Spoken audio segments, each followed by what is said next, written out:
নমস্কার বন্ধুরা, আজ এসেছি নতুন এক মন্দিরের সন্ধান নিয়ে।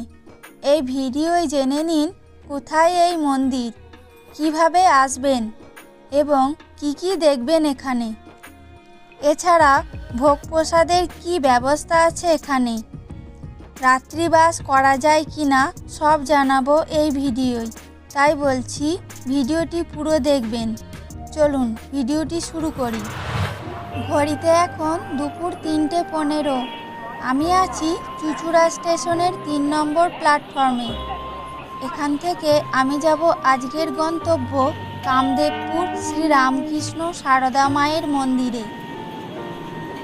3 নম্বর প্ল্যাটফর্ম থেকে সোজা নেমে এসে বাঁ হাতে পাবেন অটো স্ট্যান্ড। চলুন অটোয় ওঠা যাক। এখান থেকে প্রথমে যাব সুগন্ধা চারমাথার মোড়। সময় লাগবে 10 মিনিট, আর অটো ভাড়া পড়বে মাথাপিছু মাত্র 10 টাকা। চলুন প্রথমে সুগন্ধা মোড়ে যাই। একটা কথা বলি আপনাকে, যদি ভিডিওটা ভালো লাগে তাহলে চ্যানেলটি সাবস্ক্রাইব করে পাশে থাকবেন। আমিও কথা দিচ্ছি নতুন নতুন জায়গার ভিডিও নিয়ে আসব আপনার জন্যে। দেখুন কথা বলতে বলতে সুগন্ধা চারমাথার মোড়ে চলে এসেছি। অটো আপনাকে এখানেই নামাবে। এই যে রাস্তাটা দেখছেন, এটি আমাদের আজকের গন্তব্য কামদেবপুর যাওয়ার রাস্তা। এখান থেকে আপনি টোটো পেয়ে যাবেন। বলতে হবে কামদেবপুর শ্রী রামকৃষ্ণ সারদা মন্দিরে যাব। মিনিট 5 অপেক্ষা করার পর কামদেবপুর যাওয়ার টোটো পেয়ে গেছি। চলুন যাওয়া যাক। ভালো কথা, টোটো ভাড়া 10 টাকা, আর সময় লাগবে মাত্র 5 মিনিট। টোটো আমায় এখানে নামিয়ে দিল। এই দেখুন মন্দির যাওয়ার সাইনবোর্ড। চলুন এই রাস্তাটা ধরে যাই।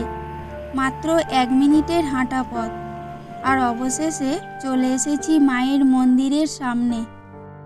এখন ঘড়িতে দুপুর 3:45, আর মন্দির খোলার সময় বিকেল 4টে। আমি বাইরেই অপেক্ষা করছি দেখে ওনারা বললেন ভিতরে যান। চলুন যাই।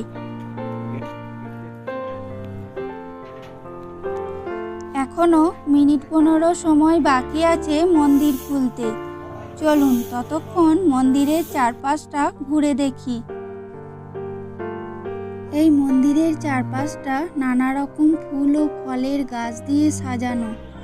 আপনি সরাসরি না দেখলে বুঝতেই পারবেন না কত গাছপালা আছে এখানে। খুবই সুন্দর ও শান্ত পরিবেশ। এখানে প্রতিদিন দুপুরে ভোগ প্রসাদের ব্যবস্থা থাকে।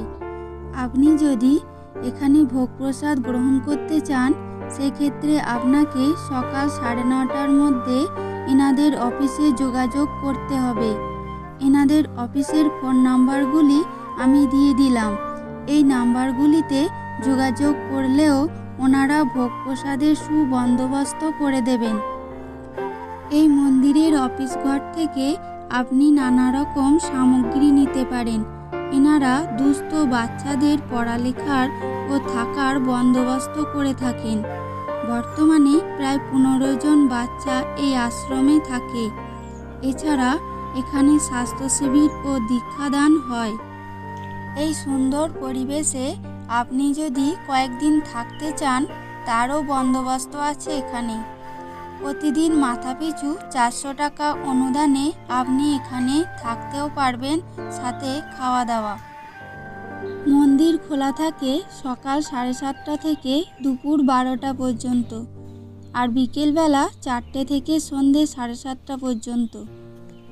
এই মন্দির অন্যান্য মন্দিরের থেকে আলাদা, কারণ অন্যান্য মন্দিরে দুপুরে ভোগ প্রসাদের পর বেরিয়ে যেতে হয়, কিন্তু এখানে আপনি চাইলে দুপুরবেলা বিবেকানন্দ হলে বিশ্রাম নিতে পারেন। কি ভাবছেন, কবে আসবেন এখানে? আমি বলবো একদিন পরিবারের সকলকে নিয়ে চলে আসুন এখানে। সারাদিন খুব ভালো কাটবে এই সুন্দর পরিবেশে। আজ এখান থেকে আমি যাব প্রায় 500 বছরের পুরনো কালী মন্দির দেখতে। সেই ভিডিও নিয়ে আসছি খুব শীঘ্রই। তাই বলছি সাবস্ক্রাইব করে আমার সঙ্গে থাকুন। চলুন এবার ফেরা যাক। প্রথমে সুগন্ধা মোড়ে যাই, সেখান থেকে চুঁচুড়া স্টেশনে যাব। তারপর আমার পরের গন্তব্য দয়াময়ী কালীবাড়ি। আজ এখানেই শেষ করছি, পরের দিন দেখা হবে দয়াময়ী কালীবাড়িতে।